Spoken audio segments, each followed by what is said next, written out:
દરેક રાજ્યમાં એક ક્રાઇમ ચાર્ટ હોય છે.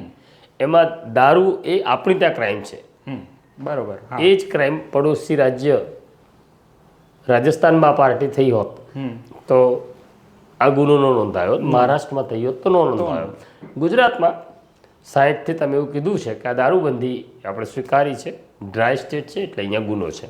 એ ગુનો છે, પણ એ કયા નંબરનો ગુનો છે? તો સૌથી છેલ્લા ક્રમાંકે આવતો ગુનો છે. આ 80 લોકો પકડાયા, એની ત્યાં રેડ કરવા માટે કોઈ પીઆઈ, ડીવાયએસપી કે એસપીની જરૂર જ નથી. આ એક હેડ કોન્સ્ટેબલ 2-3 કોન્સ્ટેબલોને લઈ જઈને રેડ કરી શકે એટલો સામાન્ય ગુનો છે કાયદાની પરિભાષામાં. એટલે પ્રાયોરિટી નથી.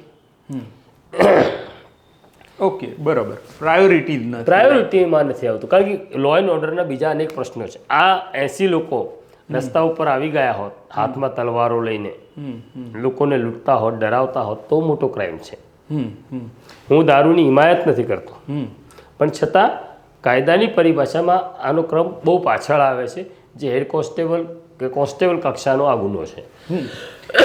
તમે કાયદા વ્યવસ્થા સાથે પ્રશ્ન જોડ્યો છે, એટલે તમે એને જોડ્યો છે, તો દારૂ સાથે કાયદા વ્યવસ્થાનું કેટલું લેણું દેણું છે એ જો તમે કહી શકો તો.